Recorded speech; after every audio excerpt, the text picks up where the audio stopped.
Halo, kembali lagi dengan saya Eka Arianti dari Accurate Business Center Surabaya. Nah, pada video kali ini kita akan membahas mengenai penerapan Accurate Software di bidang usaha manufaktur bagian kedua. Sebelumnya kita telah membahas untuk Accurate Software penerapannya di bidang manufaktur untuk yang metode actual costing. Kali ini kita akan membahas mengenai metode standard costing. Jadi di Accurate itu terdapat dua metode yang bisa digunakan. Nantinya juga fiturnya berbeda, yaitu actual costing dan standard costing. Kali ini saya masih ditemani oleh Pak Firdaus. Halo Sobat Bisnis. Ya, nah kita akan ngobrol ya Pak ya lanjutannya pada video sebelumnya. Kalau yang video sebelumnya itu kan kita ngobrol tentang manufaktur tapi yang produksi actual costing. Nah sekarang kita lanjutkan nih untuk yang produksi standard costing. Karena menurut info dari Pak Firdaus kemarin, untuk fitur di Accurate-nya itu berbeda ya Pak ya. Ada perbedaan fitur dan nanti penerapannya juga berbeda. Nah mungkin untuk overview sedikit mengenai actual costing dan standard costing nih Pak. Menurut Pak Firdaus, mungkin bisa dijelaskan secara singkat gimana sih Pak perbedaannya untuk kita tahu nih, oh ini produksi standard costing, oh ini harus pakai actual costing, itu seperti apa? Ya baik, terima kasih. Untuk proses produksi actual costing itu harus mengacu ke HPP bahan baku. Jadi di mana semua proses produksinya itu sudah tahu mau proses produksi apa, kuantitasnya yang dibutuhkan berapa, bahan bakunya apa, HPP-nya bahan baku berapa, sampai akhirnya HPP barang jadinya kisarannya semua sudah tahu. Jadi kenapa disebut aktual? Jadi semuanya sudah mengacu ke dasar dari HPP bahan baku yang sudah ada. Nah untuk Accurate yang standar costing, nah di sini proses produksinya yang massal. Produksi terus-menerus, jadi tidak tahu hasil hari ini mau menjadi berapa barang jadinya, besok mau jadi berapa. Nah itu standar costing. Jadi di awal kita harus sudah menentukan harga standar dari nilai bahan bakunya untuk akhirnya menentukan HPP barang jadi dan akhirnya akan terbentuk nilai varian. Seperti itu yang membedakan antara actual costing dan standar costing. Jadi secara singkat seperti itu ya Pak ya perbedaannya gitu. Ya, betul. Berarti kalau dilihat standar costing ini lebih kompleks lagi ya Pak ya, daripada actual costing. Proses produksinya mungkin lebih banyak di yang standar costing. Tapi ada nggak sih Pak bidang usaha tertentu yang oh ini udah pasti ini standar costing, oh ini biasanya pakai actual, itu ada nggak sih khusus seperti itu? Kalau dikatakan khusus sebenarnya tidak ada. Cuma dari proses produksinya biasanya kalau yang actual costing itu lebih ke job order. Mau pesen ada order barang apa, nah ini baru kita proses karena kita sudah tahu mau bikin apa. Nah kalau yang proses produksi standar costing mungkin lebih ke proses produksi yang terus menerus. Seperti itu, jadi lebih ke kayak proses produksi stiker atau produksi kayak nugget, karena itu proses produksinya terus menerus. Itu. Jadi mungkin intinya kalau untuk actual costing sendiri dia lebih banyak by order ya, baru kita catat seperti itu karena sudah pasti antara input sama outputnya seperti itu. Nah kalau yang standar costing lebih massal ya, jadi kayak terus menerus harus melakukan produksi kayak gitu ya Pak ya. Jadi kita harus menentukan kayak HPP-nya melalui metode standar costing itu ya Pak ya. Tapi kalau bidang usaha yang pernah dihandle Pak Firdaus nih, kalau kita bicara langsung ke standar costing ya, karena lebih kompleks juga. Bidang usaha apa sih Pak mungkin yang pernah menggunakan standar costing di Accurate ini gitu? Ya, kalau yang perusahaan yang bergerak di proses produksi standar costing sih ada beberapa perusahaan yang sudah pakai dan sudah saya handle. Di antaranya ada perusahaan yang bergerak di mebel, dia produksi terus. Jadi meskipun belum ada pesanan dia tetap produksi, bisa jadi sebagai stok. Ada juga yang bergerak di bidang stiker. Jadi stiker ini yang biasa dipakai untuk seperti di botol, kemasan ya. Itu lebih ke arah standar costing. costing. Karena bisa jadi produksi hasil yang dihasilkan dari proses produksi itu parsial. Jadi bikin 1000 stiker, hari ini jadi 10, besok jadi 20, itu langsung ada pengakuan secara persediaannya. Oh, oke. Jadi langsung ada pengakuan hasil produksi hari ini langsung diakui sebagai stok. Oke. Tapi kalau untuk biasanya kalau furniture itu kan ada yang pakai actual sama standar gitu ya Pak. Betul. Jadi tidak khusus untuk bidang usaha tertentu, tapi perlakuannya seperti itu ya. Betul. Tergantung selama ini seperti apa ya. Gitu. Tapi kalau menurut Pak Firdaus sendiri sebagai sales dan marketing accurate ya, kalau actual sama standar costing itu ada nggak sih Pak kekurangan kelebihannya kayak gitu?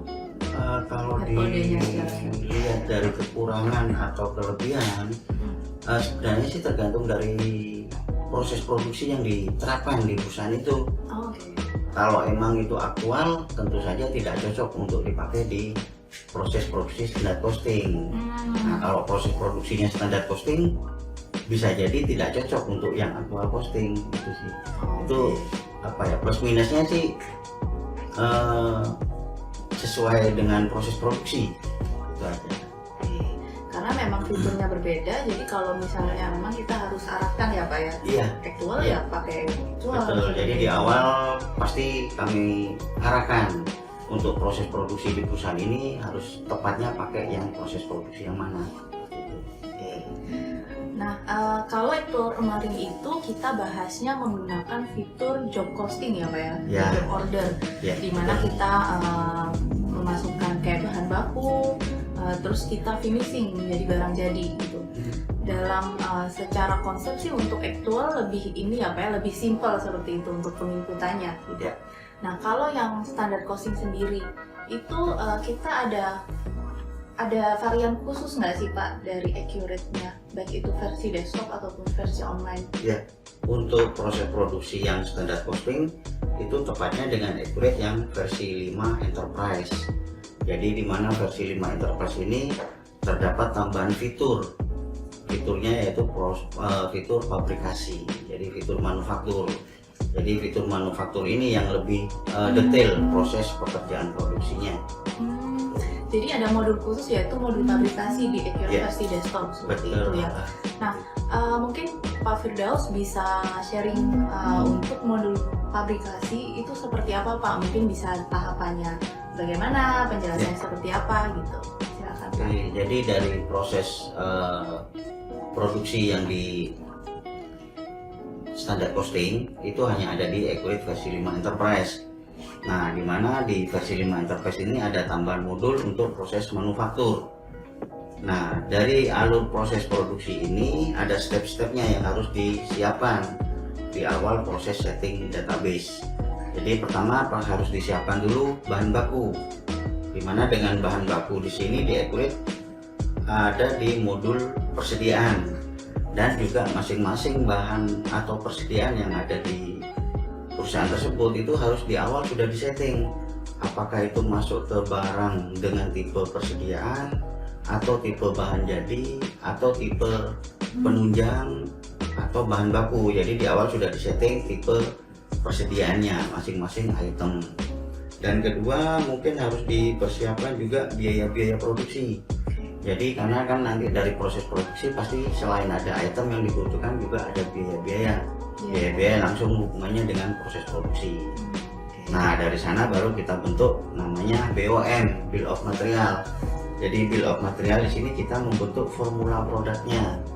Saat kita akan membuat produk A, nah di sini kita buat nih formula dari A ini apa saja itemnya. Item A, item B, item C, dan biaya-biayanya apa saja yang dibutuhkan. Nah, dari sana terbentuk BOM. Nah, ini BOM-nya nilainya per satuan. Jadi per piece atau per dus sesuai satuan terkecil dari produknya untuk menjadi barang jadi apa. Nah, selanjutnya dari sana adalah proses perintah kerja. Jadi dengan adanya BOM yang sudah dibuat di awal, dari BOM itu selanjutnya masuk ke proses perintah kerja. Nah, dari sini kita tinggal panggil, kita mau memproses produksi apa, panggil BOM-nya, dan kita membutuhkan berapa banyak untuk proses produksinya. Di sini langsung dia otomatis mengalihkan dari formula tadi yang per piece. Nah, saat di perintah kerja itu tinggal langsung dibutuhkan berapa piece, dia langsung otomatis mengalihkan nilainya. Nah, setelah itu baru proses pengambilan bahan. Nah, bahan apa saja dari formula tadi, saat proses produksi kita bisa mengambil bahan itu secara bertahap. Jadi pengakuan dari bahan itu saat di proses pengambilan bahan baku. Nah, baru di sini proses finishing, proses akhir. Nah, yang membedakan dengan aktual, proses finishing yang di accurate manufaktur ini bisa parsial. Jadi artinya dalam arti parsial itu di awal kita sudah mau proses produksi 1000 item. Nah, di sini saat hari ini menjadi berapa itu langsung ditentukan HPP-nya berapa dan menjadi berapa. Jadi nanti ada porsinya berapa persen barang jadi hari ini sesuai dengan yang akan diproses produksi, dan itu nanti akhirnya langsung diakui sebagai persediaan. Jadi otomatis stok akan bertambah sesuai dengan hasil finishing tersebut. Itu alur yang ada di proses produksi. Jadi finishingnya tadi nggak harus 100% langsung ya Pak ya? Betul. Kalau di fabrikasi kita bisa parsial ya. Bisa di finishing setelah mungkin keesokan harinya atau berapa gitu ya. Tapi kalau yang di actual memang harus diakui 100%. setelah semua finishing yang membedakan. Oke, nah itu berarti dari segi fitur ini apa ya, sebenarnya lumayan panjang ya kalau dibandingkan sama yang actual costing yang cuma 2 tahapan. Betul. Nah kalau yang fabrikasi ini beberapa tahapan ya itu, dan itu harus diinput satu persatu atau dia bisa By skip? step-nya. Oh, harus step by step. Iya, betul. Jadi nggak bisa di skip ya Pak ya. Jadi harus benar-benar diinput satu persatu sampai di akhir Sampai finishing ya. Betul. Gitu. Karena sudah menjadi alur proses produksi gitu. Iya, berarti memang sangat lengkap sekali untuk fitur dari fabrikasi di Accurate Enterprise ini. Nah, kalau kita bicara tentang laporan Pak, laporan yang berhubungan lah dengan fitur fabrikasi, biasanya yang paling dibutuhkan itu seperti apa Pak laporan-laporan itu? Ya, jadi di laporan untuk proses produksi yang accurate manufaktur memang lebih lengkap. Jadi selain dari laporan hutang dan lain-lain, nah di sini juga ada laporan untuk proses produksinya. Jadi mulai dari HPP produksi, terus sampai ke pemenuhan bahan apa saja yang dibutuhkan untuk proses produksi, mana yang kurang itu bisa ketahuan semua. Seperti itu. Jadi proses produksinya emang laporannya lebih Detail, kompleks, lebih lengkap. lebih lengkap, lebih detail. Oke, berarti kurang lebih sih untuk Accurate versi Enterprise ini bisa digunakan di fabrikasi yang massal seperti itu ya, dan Ya, menurut Pak Firdaus selama ini digunakan di salah satu pabrik yang massal seperti itu, apakah ada kendala sih Pak? selama ini sih belum pernah ada komplain ya dari Belum perusahaan. pernah ya. Iya, mungkin memang di awal itu harus ada proses istilahnya proses implementasi. Jadi pengenalan mulai dari awal penggunaan sampai akhirnya menjadi proses produksi ke barang jadi. Nah, untuk proses itu sebenarnya sih emang butuh user tertentu untuk membuat proses alur produksinya itu. Tapi selama ini sih customer pengguna Accurate Enterprise tidak ada komplain. Tidak ada komplain, tidak ada kendala ya. Iya. Tapi ada nggak sih Pak hal-hal yang perlu diperhatikan dalam penginputan untuk yang fabrikasi? Mengingat fiturnya cukup kompleks juga gitu. Atau hasilnya bagaimana atau seperti apa itu? Bagaimana menurut Pak Firdaus? Nah, jadi yang ditentukan di awal itu adalah nilai standar dari bahan baku. Jadi di awal kita harus menentukan, karena kalau kita menentukan nilai standarnya terlalu rendah, nanti menjadi di laporan keuangannya akan jelek, atau malah lebih tinggi nilai standarnya laporan keuangan akan jelek. Jadi untuk penentuan nilai standar itu yang paling penting. Jadi emang tidak ada rumusan untuk menentukan nilai standar. Ini main estimasi dari sisi bagian produksi, itu kira-kira harga di kisaran berapa untuk menentukan harga standar masing-masing bahan baku. Itu mungkin yang harus ditentukan di awal. Oke, mungkin itu ada beberapa poin yang harus diperhatikan kalau menentukan nilai standar ya Pak ya. Iya, Mungkin nilai bisa standar. juga dievaluasi dari hasil-hasil sebelumnya gitu untuk Betul. pada akhirnya menentukan angka standarnya seperti itu. Betul. Mungkin untuk accurate enterprise atau untuk penerapan manufaktur kali ini cukup sekian ya Pak ya. Terima kasih atas penjelasannya, atas sharingnya. Mungkin nanti kita ketemu lagi sama Pak Firdaus dengan bidang usaha lainnya ya Pak ya. Boleh, siap. Dan siap. bagi Anda yang ingin mengetahui informasi lebih lanjut mengenai Accurate Software atau permintaan demo dan presentasi maupun trial, Anda bisa menghubungi kami di nomor yang tertera di layar. Nanti kita juga akan cantumkan di deskripsi dan mungkin nanti juga bakal ketemu sama Pak Firdaus atau tim Boleh. sales kita yang lainnya seperti itu.